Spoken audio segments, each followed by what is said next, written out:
kami dari kelompok 2. Di sini kami akan menjelaskan tentang sistem pencernaan pada manusia.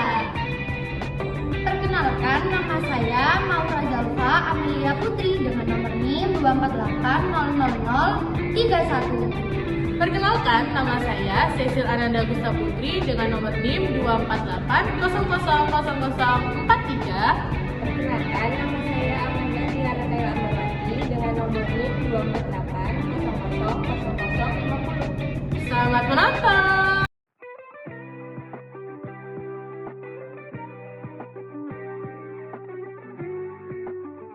Nah, di sini kami akan menjelaskan tentang proses pencernaan pada manusia yang diawali oleh masuknya makanan melalui mulut yang kemudian diproses dalam tubuh, kemudian dikeluarkan oleh anus.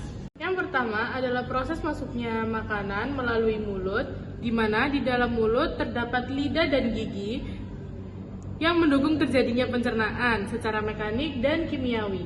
Fungsi gigi untuk menghancurkan makanan agar menjadi halus dan tidak berbahaya bagi tubuh, sedangkan fungsi lidah untuk mengatur letak makanan saat mengunyah, membantu menelan makanan, dan mengecap berbagai rasa makanan. Selanjutnya ada kelenjar ludah. Kelenjar ludah berfungsi untuk menghasilkan air ludah dan enzim amilase, di mana fungsi enzim dapat merubah zat tepung menjadi zat gula atau glukosa. Selanjutnya, makanan akan masuk ke dalam tubuh melalui kerongkongan. Kerongkongan adalah saluran yang berbentuk pipa sepanjang 20 cm yang menghubungkan antara rongga mulut dengan lambung. Nah, di dalam kerongkongan sendiri terjadi gerak peristatik, di mana gerakan meremas yang dilakukan oleh kerongkongan untuk membuat makanan terdorong menuju lambung. Nah, lambung sendiri adalah organ yang paling elastis yang berbentuk kantong yang terjadi pencernaan sistem secara mekanis dan kimiawi. Secara mekanis yaitu dengan cara dinding-dinding lambung meremas dan mengaduk-aduk makanan.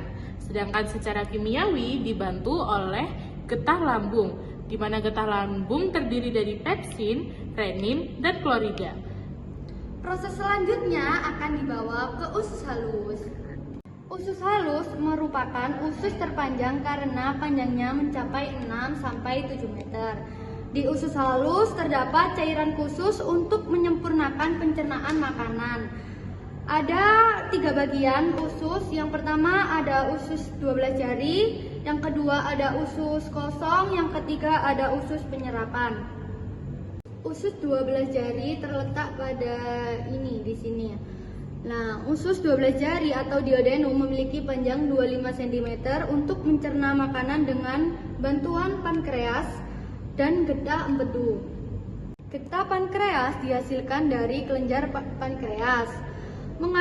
Pankreas mengandung enzim-enzim sebagai berikut. Yang pertama ada enzim amilase berfungsi sebagai zat tepung amilo menjadi zat gula atau glukosa. Yang kedua, enzim tripsin mengubah pepton menjadi asam amino. Yang ketiga, ada enzim lipase mengubah lemak menjadi asam lemak gliserol. Getah empedu dihasilkan oleh hati, disimpan dalam kantong empedu untuk mencerna lemak. Yang kedua, ada usus kosong di sini atau jejunum, memiliki panjang 2,5 meter untuk mencerna makanan dari usus 12 jari. Yang ketiga ada usus penyerapan. Usus penyerapan yang merupakan tempat penyerapan sari-sari makanan.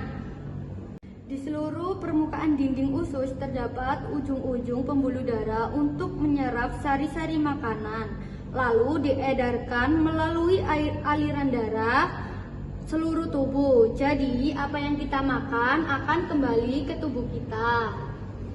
Setelah itu, sisa makanan yang dicerna masih berlanjut ke usus besar. Nah, usus besar berfungsi menyerap cairan vitamin dan mineral dari sisa makanan yang telah diserap oleh usus halus. Pada usus besar terdapat bakteri yang berguna untuk tubuh bernama E. coli yang berfungsi untuk membantu proses pembusukan sisa makanan. Proses pembusukan sisa makanan akan menghasilkan kotoran feses, kemudian dikeluarkan melalui anus. Organ terakhir yang bernama rektum adalah ujung muara dari usus besar, berfungsi sebagai tempat penyimpanan feses sementara. Ketika rektum terisi penuh dengan feses, maka saraf akan mengirimkan respon kontak yang menimbulkan rasa ingin buang air besar. Kemudian anus merupakan lubang di bagian bawah pantat yang berfungsi sebagai tempat keluarnya feses dari tubuh. Terima kasih sudah menonton sampai akhir. Itulah yang dapat kami sampaikan. Kurang lebihnya mohon maaf. Bye-bye. Sampai jumpa.